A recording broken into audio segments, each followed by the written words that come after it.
Over the last 50 years, women have continued to pave the way, push the boundary, and become the forefront of the conversation. From playing to coaching to advising and so much more, women have made history in sports. Now it's time to put that history on full display and allow these influential women to tell her story.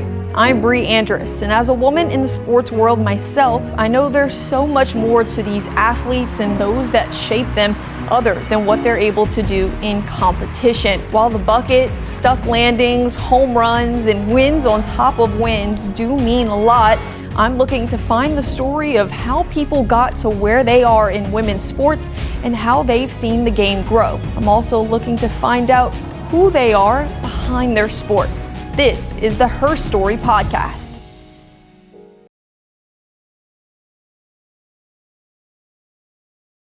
Ms. Robin Fambrough, welcome to the Her Story podcast. How are you? I'm great. How about you? Thanks for having me. I'm good. Of course, it's such an honor to have you here. You've been such a polarizing figure in high school sports in Baton Rouge over the last almost 35 years. Yeah. Your retirement's coming up. Just what are your thoughts and feelings about all of it? Yeah, it's really kind of overwhelming. You know there's an expiration date on everything. Mm-hmm. And I never really kidded myself about that. I knew that time would come. You kind of ponder when the right time is and what you should do. And there's a few factors that go into it personally more than anything else. And this was the correct time for me to step away, as I told them at the LHSA, the coaches clinic, mm-hmm. The other day. Actually, that day I was 68 years and 3 months old. So, I've family. We've got a 4-year-old grandson. There's a lot of other things and other priorities we can do. So take me all the way back. I read that you were a part of your high school's very first girls basketball team, and then 2 years later you covered their very first win. Yeah. How cool was that for you? Yeah, it was weird. It was a weird journey because you got to realize, and this takes you back to the very, very roots of Title IX. Mm-hmm. This was 72. That's the year that Title IX became law. And I actually, here a couple of years ago, did a really neat story on the 50th anniversary of Title IX. But I was going into the 10th grade. They decided, well, Title IX, we got to have a basketball team. We got to have something. The only girls' sport we had at my high school, which was Jesse Stewart High School in Louisville, Kentucky, or actually Valley Station is a suburb. The only girls' sport they had at that point was track, and they were pretty good at it. Matter of fact, Stephanie Hightower, who was a future Olympian, graduated a few years after me. But they decided, Kentucky's a basketball state. Let's have a basketball team, and probably also loosely thinking that there's another school located not far from us that had been many years into girls basketball, and they were the perennial power. They were state champion. So, okay, we're in there. Well, what do we have? Well, we didn't have any uniforms. So they gave us,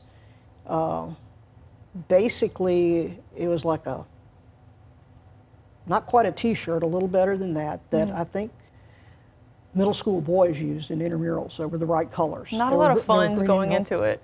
No funds. There was no funding because it passed, or was signed into law maybe in July or August, and then we're in the school year.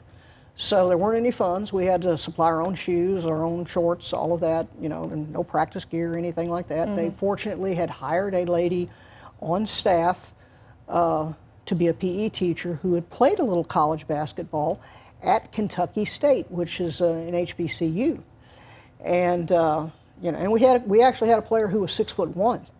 Nice. But she wasn't really a basketball player. She'd never played. None of us had ever played any organized basketball, so it was a challenge. And we had some challenges at home that year. I didn't make it through that whole year because of some personal reasons, but there's a few things I remember. We played Pleasure Ridge Park, which was the really power, and I thought I would be really cool and try to step in front of this girl and get a charge, and wound up under the bleachers and got called for a foul. So but I mean, sports were always an important part of what we did as a family. Mm-hmm. Especially basketball. In those days, you didn't have cable, so you had networks, and you had the University of Louisville and the University of Kentucky both in play, and we had people in our family who were, my mother was a U of L fan, and my brother was a UK fan. So we would have two TVs on in different parts of the house. House divided. House divided, sort of, in a weird way.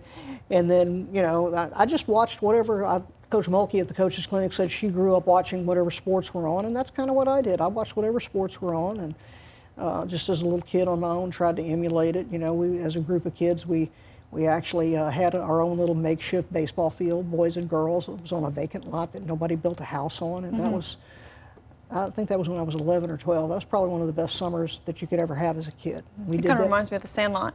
Yeah, it was. The movie. It was, and a couple of the parents actually got involved at the end and put in, you know, like a little bleacher seat here or whatever, because where are y'all going every day? Well, we got a game, we're going to play down here. You know, it was kind of cool. But no, and that's kind of where it started, and then started working for the newspaper at my high school. Went to Western Kentucky University to major in journalism, and at that point also women's sports were on the rise, covered a lot of the sports there. Made a few interesting trips. Actually, at that time, you didn't have, they weren't in like the SEC or conferences like that. All the girls' schools, all the girls' teams played in a Kentucky conference. And because it was AIAW, Association of Intercollegiate Athletics for Women. And so, you know, Kentucky was a rival. And we would drive from Bowling Green through the Turnpike, where you actually had to pay to do it and go back, and, you know, some great times doing that. And then got into sports information work while I was at Western also, and came to Louisiana originally in 1979 as a graduate assistant in sports information at Nichols in Thibodaux. I'm from Thibodaux. Yeah. Yeah, so I'm very familiar with Nichols. Went to LSU though, but very familiar with the area. Yeah, well, my husband went to Nichols, and that'll give you a little hint there. We met when we were in Thibodaux. So I worked at the Daily Comet, which you'll also be familiar with. Yep. And then we moved a little bit. We moved back to Kentucky, to the Evansville, Indiana, Henderson, Kentucky area, then to Florida. That's where our daughter was born. I had a variety of jobs during that time. When we were in the Evansville area, I actually worked as part of the Evansville basketball stats crew for both men's and women's basketball, because I'd done stats when I was at Western and at Nichols. And that was cool. And then freelanced a little bit. Probably the honor of my life, the big paper there, the one that I grew up reading, was the Courier-Journal. I was able to do a couple of freelance stories for them, so that was kind of cool. And then we moved to Florida. That's where our daughter was born. Worked as a TV listings clerk and an agate clerk, where, as in, you know, the agate page like you see for sports, it used to be a lot more expanded, and the sports editor there used to get frustrated because they just didn't like the way it looked or the way they put it together. And I grew up reading that my whole life, so I kind of figured out a way to do it. So I did that a couple of days for them, a couple of days a week for them too, and wrote some stories. I did a kind of a quasi-syndicated, self-syndicated column about youth sports. And we moved back to Louisiana, actually to Alexandria first, and then to Baton Rouge. We moved to Baton Rouge in actually Halloween weekend of 1989. Nice. So I wanted to know, why did you want to be a writer? What really got you into the world of journalism, especially sports journalism? Obviously, you grew up with a love for sports in many different ways, but why did you want to be a writer? I wanted to be a writer. I just always enjoyed it. I had, when I was in high school, I had, you know, my group of friends, and there were a couple of them that were, you know, we were all kind of a little bit on the studious side.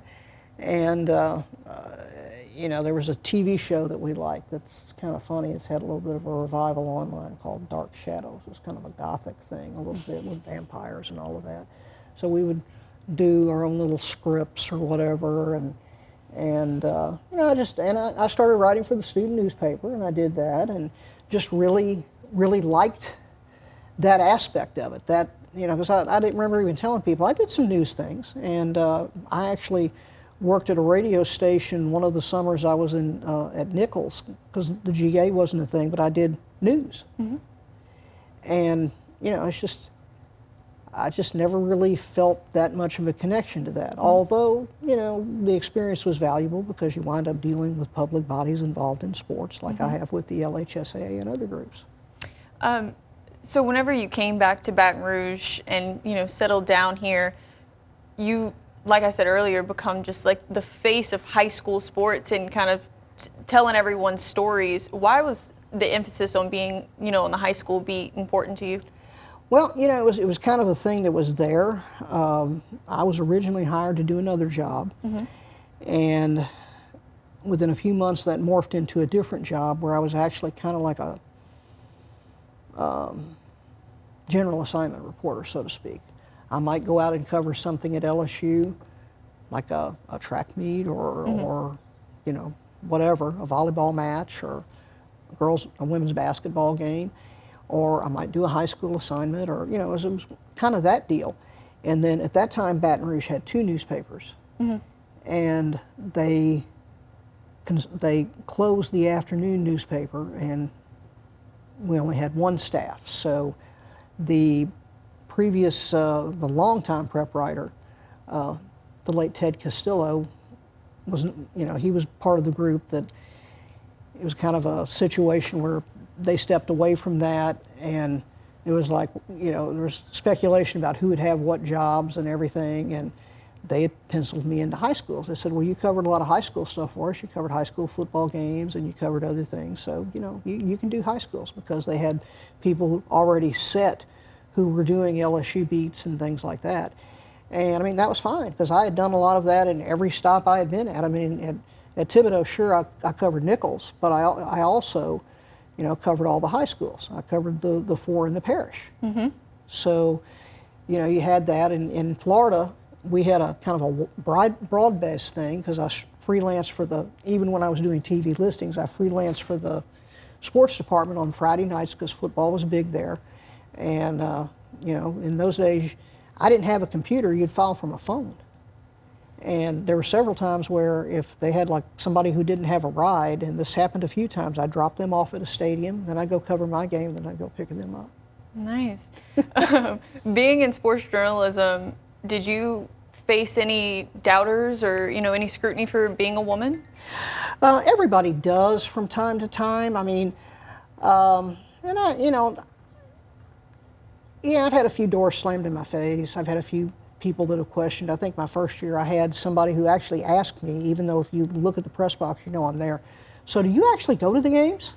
Well, yeah, how do you think I write about them? And, you know, and the funniest one still to this day was, we were briefly in Slidell, and I was helping out covering high schools there.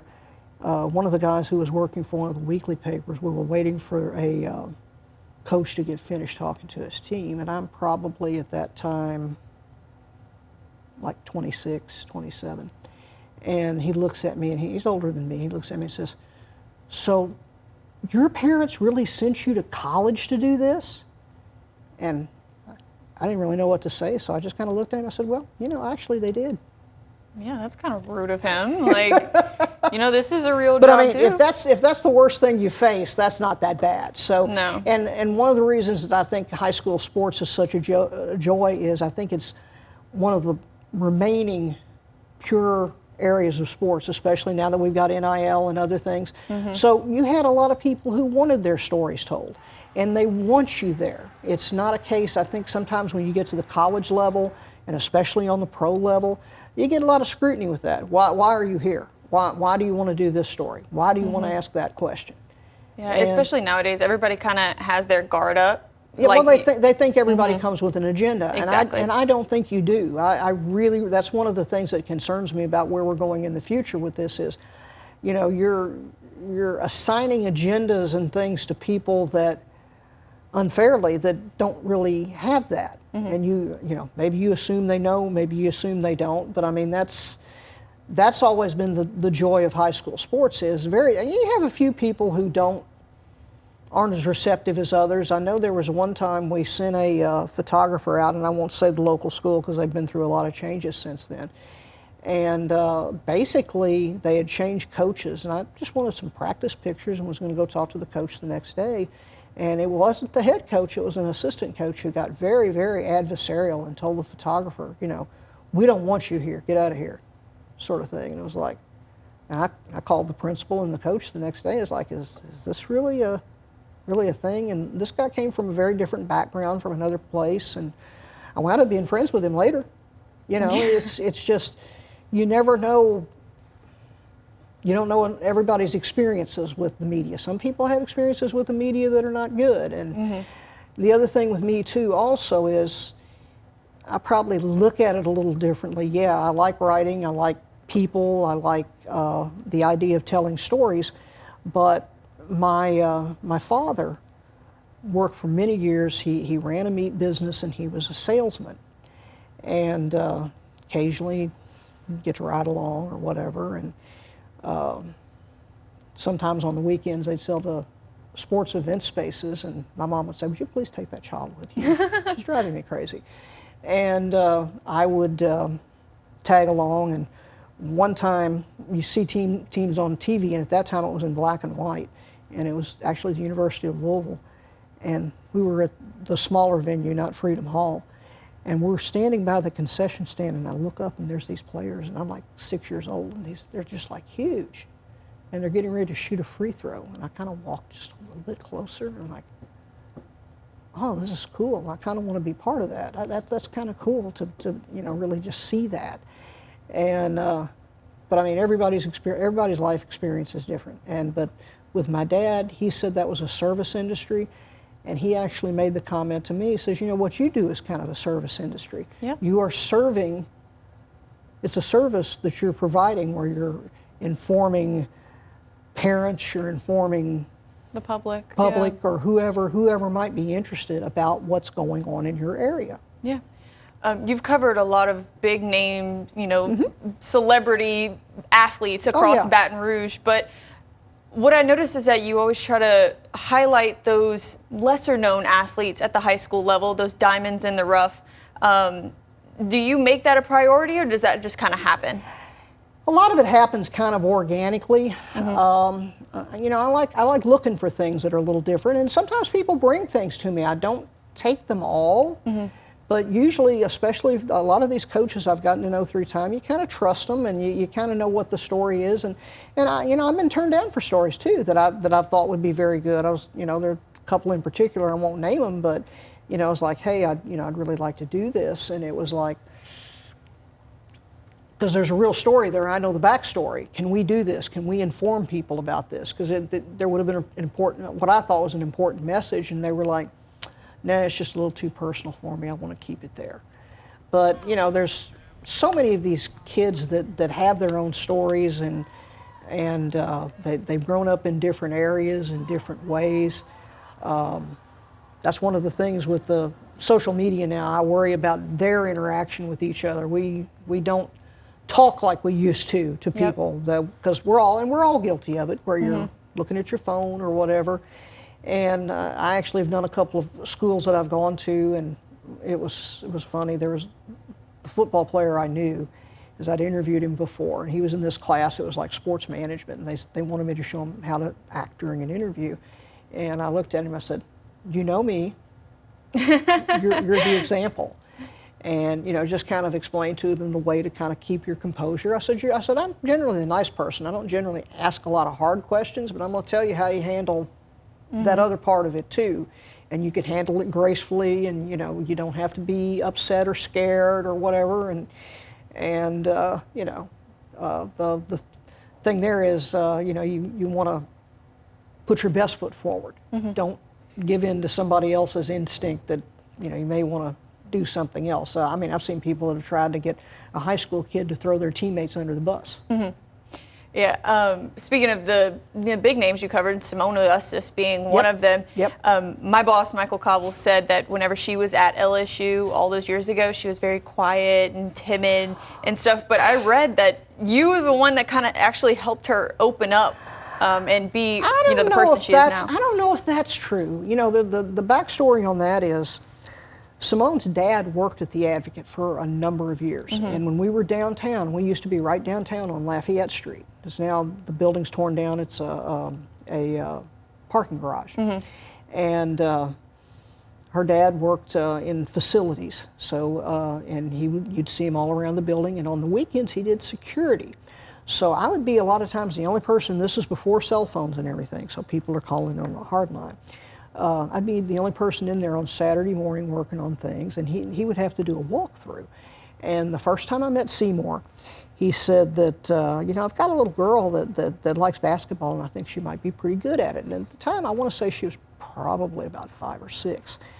And because he was, you know, he was around the whole building and everybody knew him, he worked in facilities and all, it was brought to the attention of the publisher that his daughter at like age 8 or 9 had won this national hoop shoot competition. And that's still one of the best stories ever. They wanted a story done, and you know, our bosses were kind of a little concerned, but you don't really turn down the publisher. So they brought her in after school one day, and I was out somewhere else on a story, and they said, hey, you know, the Augustuses are here for you to talk to Simone. And I'll never forget, I walked in, she was in our old library, and she was doing her homework. And she had these long legs with the old style Larry Bird, Magic Johnson Chucks. And I just thought to myself, wow. And, you know, we talked a little bit. She didn't really have a whole lot to say. And I think that was actually before she went and won. It may have been, maybe she won the state. So she went on from there, and then you kind of followed it through middle school. We didn't really cover middle school, but I kind of knew what she was doing because I'd see her dad and things like that. And there was always a buzz. You know, it's like people, when they were looking for stuff when the statue, I said, well, you know, she dunked in middle school, right? And they were like, no. I said, no, it's legit. She dunked in middle school. I had several people who verified that. Yeah. And her dad was furious because he was afraid she was going to get hurt. But I mean, there was never any doubt. The next year as a 9th grader, the ball got stuck in the rim at the basketball tournament, the parish basketball tournament, and one of the other older players tried to jump up and knock it out and couldn't do it. She just hopped up there. So you knew from a very early age that she was special? Oh, absolutely, absolutely. I mean, you could see it was different, and then even her freshman year was one thing. I mean, she changed the way people viewed girls basketball in Louisiana. You could not, if you weren't at Capitol High 2 hours before the game started, you weren't going to get in that gym. You were not going to get in that gym. And it was the same when they went to other gyms and at the state tournament. Every year she played in the state tournament, and she played every year. They set some sort of attendance record. And I mean, because people everywhere wanted to see that girl, and especially before, you know, her senior year, she was in Sports Illustrated for Women and you know, on the cover and all of that. But I mean, the speaking part, all of that actually grew because it grew as she was a college player, but more after she was a pro. And I've had several people that used to work here in media who've questioned that. And when she retired, she did a press conference, and because she was retired, they weren't going to put a time limit on it. It went for like an hour and a half, where all these people were asking her questions, and everything was well thought. And there was one of them, and I said, hey, if you want to know how she's grown up, I said, you know, listen to this. And then, of course, her speech, not only at Naismith, but also when the statue was revealed, it was like, you know, this is incredible, and she's happy to be home, and it's a great story. She's one of the, not all high school athletes who are stars check all the boxes, but she did. Her and people like Warwick Dunn, Marcus Spears, is it cool for you to see that, like, I knew them before they were famous? Absolutely, absolutely. And you know, Marcus and I are social media friends, and I follow him and I follow his kids. His daughter's a University of Texas volleyball signee, and his son's one of the #3 player in the nation for the class of 2027. His son for basketball, he's 6'9". Any chance he might come to? Well, he's already got an offer here. He's got some of the top schools in the country after him. He went to compete on the USA high school team, the same one, the girl from Oak Grove who was Miss Basketball, she competed on the girls' side. And yeah, they won the gold medal, and he was one of the top players. They had a lot of they had a lot of great players on that team, a couple of others that I think you would call sports legacies. I can't think of who they are now, but it was kind of interesting to follow that process. But most people don't realize Marcus's wife played for the LSU women's basketball team, and she played 2 years in the WNBA. Because I kidded him, I said, because they were talking about the difference. He was actually a Gatorade Player of the Year for basketball in high school, not football. Yeah, I thought I read that he used to play basketball at Southern Lab, and he was very good. He was very good. But there was another star football player out there, a couple more at the time, so he didn't get the Gatorade honor in football. He got it in basketball. But yeah, he was very good. He could shoot from the outside and all of that. And he was trying to get somebody was trying to bait him into talking about the difference between him and his son. And I came in and I said, he's a mix of mom and dad. And you know, a lot of people didn't get it. And I said, I don't mean just physically, because physically he is too, because he's got his mom's face and, you know, some of her features. And Aisha, her name is Aisha. And you know, I said, but he's got some of the skills she had and some of the skills you had. And he kind of laughed. He said, yeah, that's pretty cool. And then, you know, Warwick, I've had the chance to chat with a couple of times. His life is away from here, but he still has siblings who live here that I talk to that have reached out to me from time to time. We check in on that. And it's just fun to follow their journeys and where they go and how it all comes to pass. You know, again, not everybody ends up with that ultimate happy, you know, Hall of Fame ending like that. But we've had some great athletes and some great, you know, who've grown into great people, I guess is what I would say. You know, after decades of writing all kinds of amazing stories, you're a Louisiana Sports Hall of Famer, you're a Louisiana High School Sports Hall of Famer, you're the 7-time winner of the Louisiana Sports Writers Association Prep Writer of the Year. What do all those honors mean to you? That I was able to do it for a long time and do it in a way in which I was able to be recognized by my peers who are you know, my colleagues in a lot of ways, but you know, we've got a little competitiveness about us too. You know, probably the thing with that, and I mentioned this to Reed Darcy when he did the story, is I actually had to sit down and compile things after we made the announcement that I was going to retire. And I had to physically get trophies, you know, get awards down and look at them, and the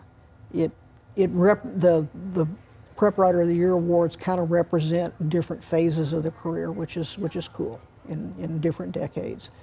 And you know, but you're only as good as the stories you have the opportunity to write. And I've been fortunate to write some really good stories about some really great athletes.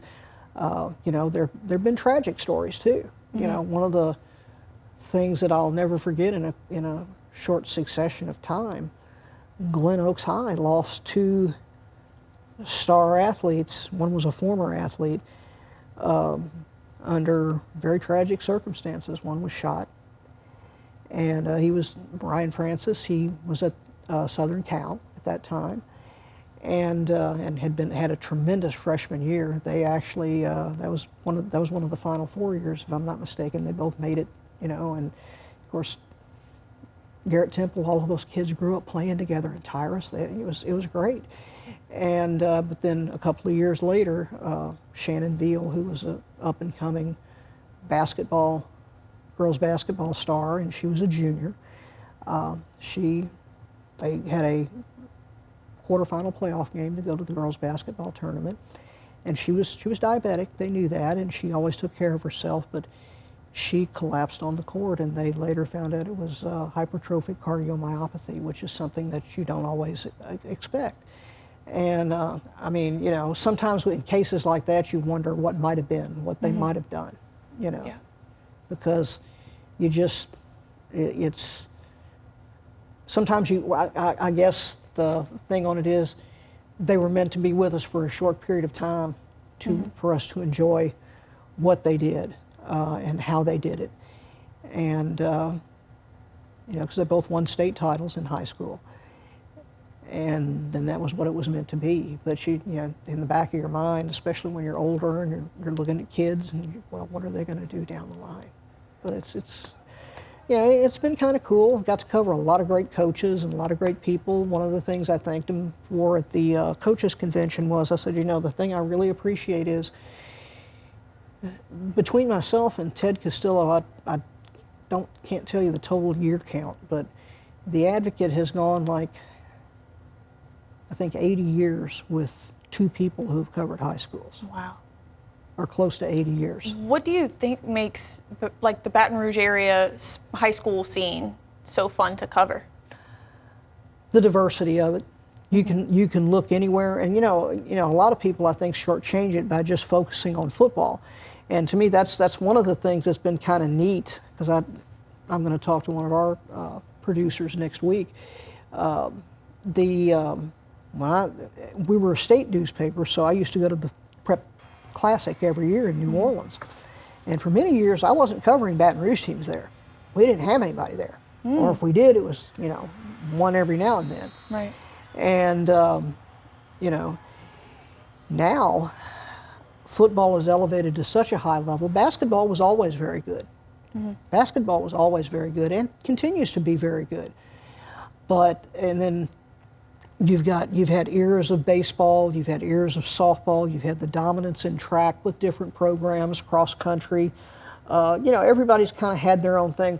The neatest development to watch for me the last couple of years has been wrestling, because we've added girls wrestling, and 2 or 3 schools have decided to add it again for this year. It's actually one of the most rapidly growing sports in the nation. And of course, the thing that the NFL is championing now is flag football, and right now that's only in New Orleans, but we could see that here next year. Would you like to see something like that? How cool do you think that would be for, girls to be able to play flag football here? My concern right now, and we've talked about it logistically from our point of view, they put it in a very narrow window in the spring, because that was the thing when they started talking about it. I know the NFL's, they're behind it and it's a big push. But the problem you have, the sports year we have in Louisiana is so crowded. There's so many sports. And they've squeezed it into a window that's in the spring, and it's a short window. And I guess maybe that works. It's just kind of, it's a weird fit. And then the other concern, and I know it's going to come up, they haven't talked about it yet, you look for your all-girls schools to be dominant in that. And some of them are already in what they've done. Not all, but some. Well, you've got coaches with other sports who are saying, now the school that's been most successful so far, the flag football coach, if I'm not mistaken, is also the softball coach, which that's a pretty neat trick if you can pull that off. Yeah. But, I think there may be a little tug of war between what you're going to do. And there may be a push, and this would be really interesting in Louisiana, because they're talking about flag football for boys. I watched the finals last weekend. There's a guy who,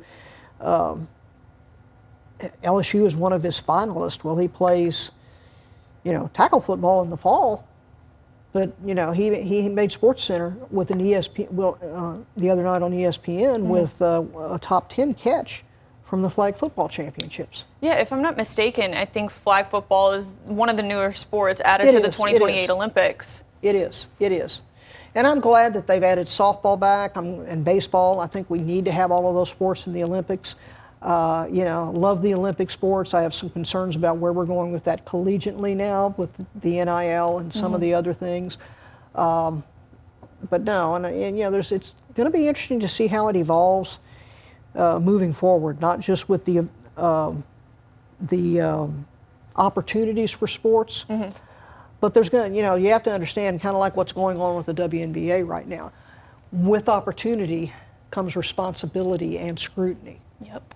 And there's going to probably be a little more trickle-down effect on perhaps some of that scrutiny, and especially when you're talking about possibly people getting paid to do things. There are some NILs in high school, not a lot. It's never really been on the level that anybody thought about. I mean, I remember the first thing that came out after NIL was approved, somebody screenshotted me a picture of a billboard in Shreveport, and it was Gordon McKernan, and it was Michaela Williams when she was still at Parkway. And can you believe that? Is that really a picture of Michaela Williams? And I said, I sure hope. Well, it is, I can promise you, and I sure hope she's getting paid for it. because that's what the law says. Yeah. So, you know, it's going to be interesting to see how that evolves. Because I'd kind of see NIL for high schools a little bit different, maybe where something they probably already did anyway, a restaurant sponsors, and hey, come see the team Friday night here, you know, something like that. But you just don't know.